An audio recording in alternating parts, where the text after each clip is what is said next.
In 1932 Mississippi, two brothers came home with stacks of cash, crates of beer, and a plan to turn a dusty sawmill into the hottest jute joint in the Delta. We've been gone a long time. We back now. Michael B. Jordan is Smoke and Stack, twins, war vets, bootleggers, and now bait. But when their cousin Sammy picks up his guitar, he doesn't just play the blues, he wakes the dead. There are legends of people with the gift of making music so true.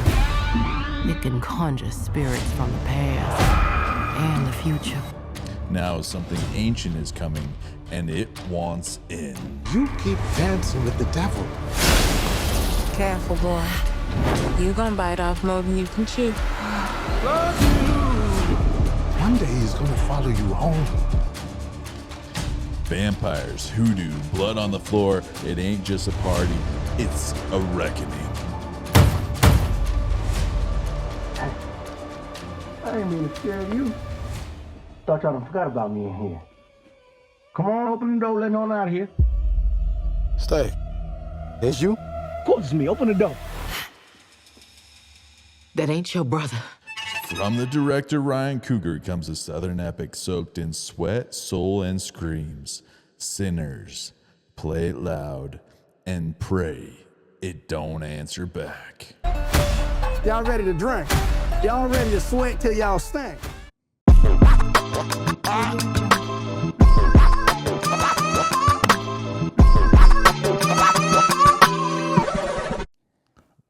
Awesome. Welcome to Burnt or Buttered. What an introduction. Holy cow, that was our first time trying that. So today we're going to be talking about Sinners. Sinners. Mm-hmm. And with Sinners, it is a super interesting film. I did not expect what we saw when we saw this movie.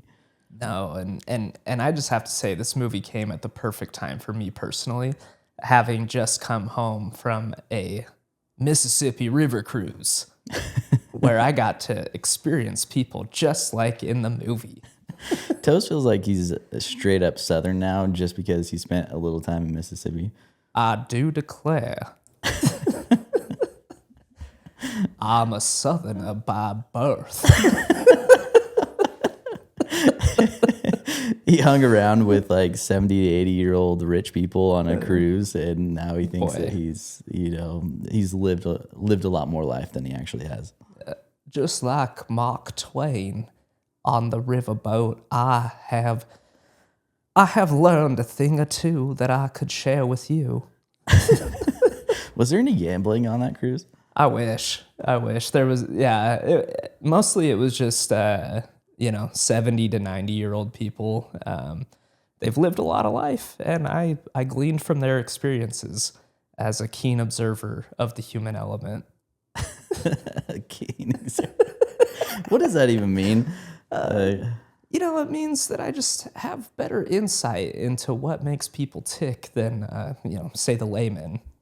Oh God, I only spent almost 3 years in Louisiana myself. Me personally, I only needed 9 days. But anyways, this film has a lot to it. There's so much backstory to actually getting to the event of the vampires that I was not expecting. I thought we were just going to get introduced to these twins and there was going to be a party and then there was going to be vampires. That's what it felt like from the trailer, at least. Yeah. I thought that it was going to be pretty... I was kind of expecting another Mickey 17 where it just... You have such high expectations and high hopes, and then it kind of just lets you down. When you have Michael B. Jordan in a movie, my expectations are already going to be high. When you have two Michael B. Jordans in a movie, watch out, brother, because...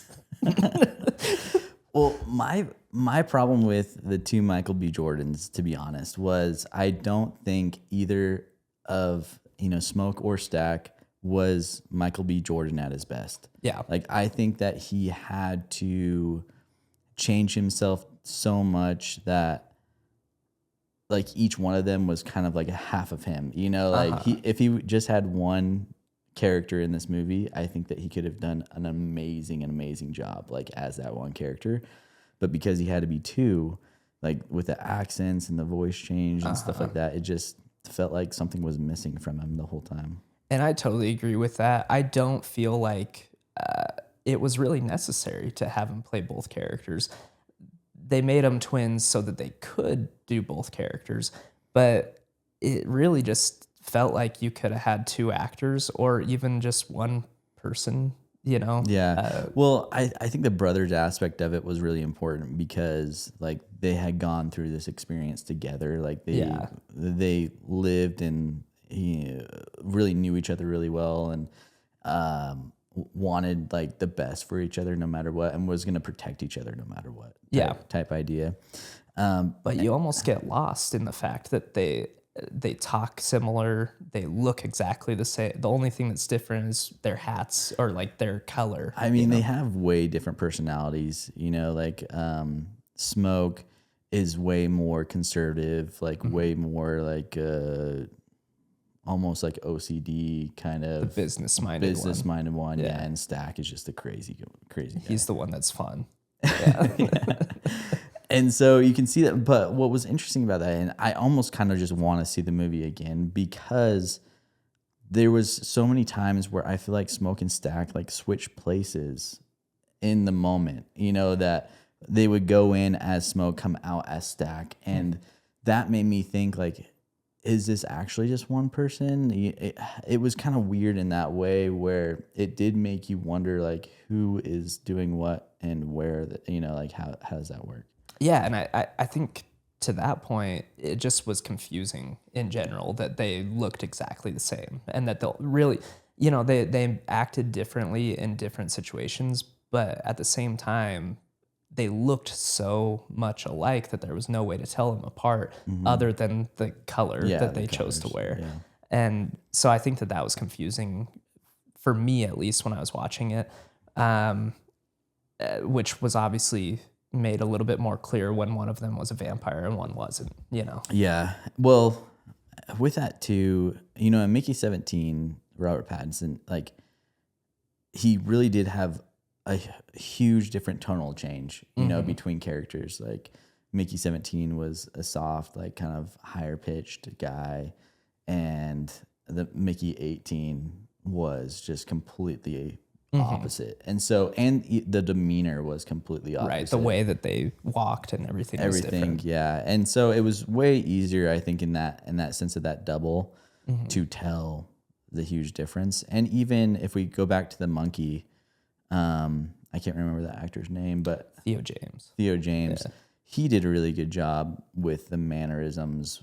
I mean, the voices were almost identical, but the mannerisms and the way that they talked, like through sentences, were so vastly different that it was easy to tell which one was which. Yeah. Where with Michael B. Jordan, it was just a slight kind of accent change, and both of them weren't even in his natural speaking voice. And I think that's what kind of threw me off, where I wish that he would have just had one be his natural voice and the other one be a slightly different, like intellectual, like a pitch. Yeah, it would have been nice to have a little bit more maybe physical difference, or at least with like posture or like a something. scar. Yeah, a scar from something. war or something like that. Yeah. But then we probably would have been saying that they did that just so that they could do a double movie, you know, and it makes sense. Yeah. But I don't know. I'm a little bit over these double movies, but this was actually, I don't think it was necessary to do doubles, but it worked really well. Not necessarily the double portion of the movie, but the movie as a whole worked really well. Yeah. I did really enjoy how much depth they brought into the characters in kind of a short amount of time. I mean, the movie did feel long-ish to me. It felt like there was definitely, you know, part one, part two of the movie. And in part one, you did get to see a lot of the desires that these twins actually had. You know, they went from war to then working with gangsters, you know, up north, and then realizing man, it's kind of the same up north than it is down south. We might as well go down south and help the people that we love. Yeah. And we don't know how they got their money, but we assume, or someone talks about them just stealing it at some point. Yeah, at one point, somebody calls them out, like they put it together because they're selling Irish beer and Italian wine, I think. And so they realize, oh, you stole from both the Irish mob and the Italian mob, you know. So you're going to be in trouble here when somebody figures it out. But they're hoping that they can launder enough money through this juke joint that they can just be done with the problem before anybody figures it out. Yeah, I do love the fact that they come back into this community and really actually want to help it. You know, they are like being crazy charitable in certain things. They want people to kind of open their eyes to the possibilities of something bigger. Yeah.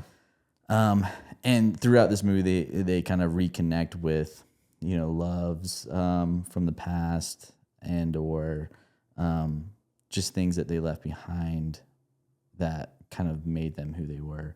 It's an interesting take. And then we get into the vampires. And the vampires is really interesting. You brought up yesterday that this could all just be like the legendary storytelling that somebody told after there was a massacre, you know? And it could be like the KKK went in and shot everybody up, and then this is how they, you know, pass the story on down the line is these vampires came and they were cultish, you know, and then they just killed everybody. Yeah. So there's a lot of these, like, I don't know if you know, but in the South, there's a lot of legends. And so for, you know, like hearing all these legends and stuff for a whole week and then coming home and watching this, it felt like this was a very authentic legend that could live in the South. Yeah. I mean, hoodoo and voodoo is like very much a part of the culture in Louisiana, at least. That's where I spent a lot of my time. And I mean, people like dedicate their lives to like practicing and the act of voodoo. And I don't know how much vampires connect to voodoo. It's magical and it's you know, as there's something to it as far as a curse, you know, type idea. But to me, voodoo is much more of a practice than like a curse. Than a conjuring type of deal. Yeah. Where like vampires and werewolves and things like that, it's way more of just like you're cursed now to live out this life. Which you brought up, mostly what they were using in this movie was hoodoo, which it seems like is more geared towards protection and things like that. One of Michael B. Jordan's characters was married or with a hoodoo practitioner who that was the reason that he was the last one standing, was she gave him this necklace that had hoodoo power that protected him through the whole thing, which was interesting. The idea and the fact that like you have to invite them in was a real big theme of this show, where you could just not invite them in and they can't hurt you. Yeah. You know, they're stuck outside. They can't be, you know, out during the day. Like you kind of could just wait it out. But the classic vampire lore and the psychological battle that was going through and how they tried to target individuals inside of the party was pretty interesting too. To see how these vampires, as they grow as a community, they all start feeling each other's memories and emotions and thoughts, and they kind of strategically start planning how to get each and every one of them out or invite them in. Yeah, that was really well done. And you know, going back to this hoodoo lady, she actually was trying to figure out what they were, and she mentioned a few other creatures like hates, which have similar mannerisms. You know, they're not allowed to enter a place unless they're invited. Vampires, that's like a pretty big thing in their lore. And so it was cool to see, you know, them trying, let's offer them like, oh, we're just here to spend money and play music, you know? that's suspicious. You know? Yeah. Well, the music in this movie was a pretty integral part of it too. I mean, there was a lot of the score of the movie was really loud and distinct from the movie itself. Yeah. There was a bunch of different themes throughout the movie, as far as like the blues to like kind of folk to even like Irish folk. Yeah. Yeah. And I thought that was like an interesting mix into this horror-esque film. There was one specific scene. I don't like horror movies. You guys, if you watched any of our reviews at this point, we've watched a few horror movies this year, and I don't love them. But the one part of this horror film that got me, that was like, okay, this is actually kind of funny or good, was there's one vampire, the like lead vampire, that's trying to get Sammy, Smoking Stack's brother, the entire or cousin the entire time, and towards the end of the movie, Sammy's sitting there and he like runs through the door. He's like, Sammy, and then he just like he just like attacks him, Sammy. It was just like super funny. That was pretty funny, yeah. And I was just like, oh, okay, I see the appeal of horror from that aspect of it, because there's not even like a thriller or something like that. You're not going to have that. It's so dialogue. shocking, yeah. Well, just the dialogue and it just, Sammy, and then it just goes through. Where it's funny, but it's also like super shocking and scary, you know? Yeah, I think the moment that I really noticed that I was having a good time with this movie was actually the Irish Jigs song. Like, where all the vampires were dancing and singing, and I was like, I'm actually really having a good time right now. That specific scene makes you question kind of everything, where you have to make a decision at that moment. Yeah. Where you're just like, do I like this or do I hate this? I have to decide right now, because this is the deciding factor. Like if I can't not like this, I'm just not going to like the movie.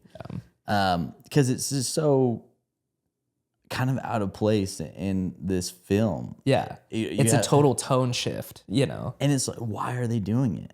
You know, why are they out there dancing? Like, why are they out there? Like, and that's an important plot point, is these vampires are obsessed with music.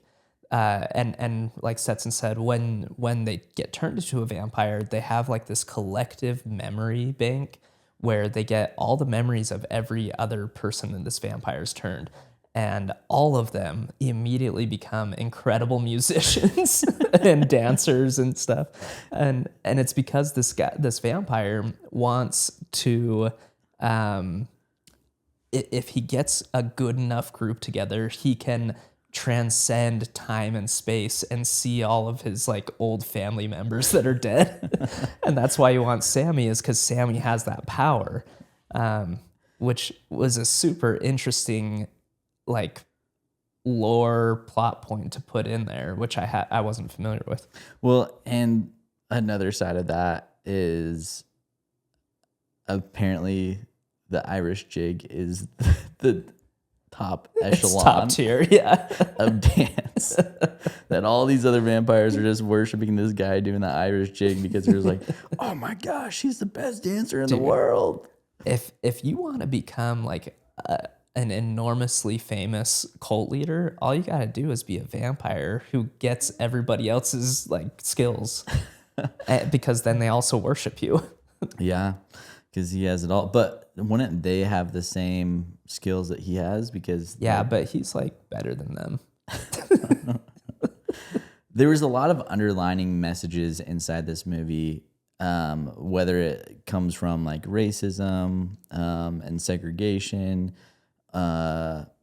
or just the power dynamic and the class dynamic between like the humans and the vampires. I thought like from the trailer, you have Michael B. Jordan with the Tommy gun just like mowing down people, and you don't know what that is, like what's happening in the trailer. And then you realize, like at the very end, that he's just mowing down a bunch of KKK members. Yeah. And I thought that was because at the end of the movie, you're kind of thinking which one was worse. You know, is it the KKK members worse, or you have like during the day you have these devils? Yeah. You know, the KKK members coming to to kill you. During the night, you have the vampires, that are actually like of the devil or whatever coming to. But they're trying to assimilate you, not kill you. They want you to live forever versus the clan that wants you dead. Well, you would think that some people they would have to kill. They can't just turn everybody into a vampire and everybody just wakes up. But it seemed like that's how it was in this movie. I mean, they turned clan members and they were no longer racist. They just wanted to make cool music. That was interesting too, is that, when they turned and they got all the memories from the collective, they realized how wrong their thinking was of that they were better than, or that their race had anything to do with the quality of the person. Yeah. Yeah, and that was interesting because it almost made you question, like you were saying, are these vampires bad, or are they actually the good guys who are trying to empower everybody? And it's really interesting. It kind of makes you wonder also if the vampire venom or whatever is a drug that just gives everyone like a sense of euphoria. I don't know. I mean, once you die, you're going to get that sense of euphoria, like some sort of like DMT runs into your brain and you die. And obviously being resurrected again would make you. It's just forever now.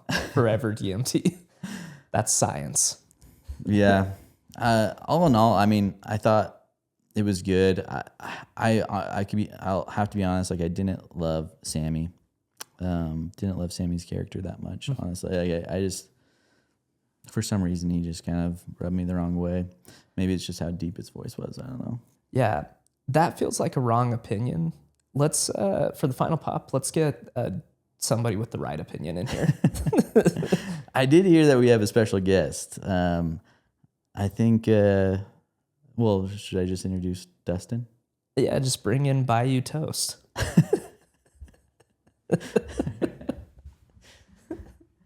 So, all right, let me go grab him.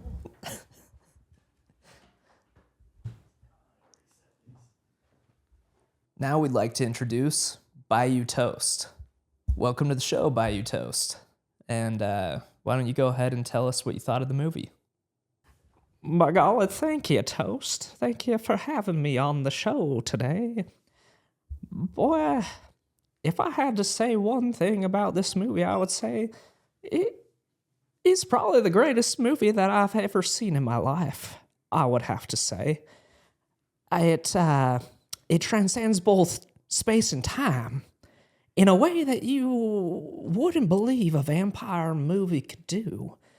But what it does is Ryan Coogler, he shot this movie in two different formats, you see. He shot it in IMAX, but he also shot it in 70 millimeter. And so what he does in this way is he can shoot it in two different aspects, which is amazing. Nobody's ever done this before. And the thing that you probably have never seen before, Toast, and let me just clarify this for one moment. The thing that you've probably never seen before in a movie like this is one actor playing two characters. You've probably never seen that in the year 2025 of our Lord and Savior, Michael B. Jordan. This man, you would not understand had you not seen this by yourself.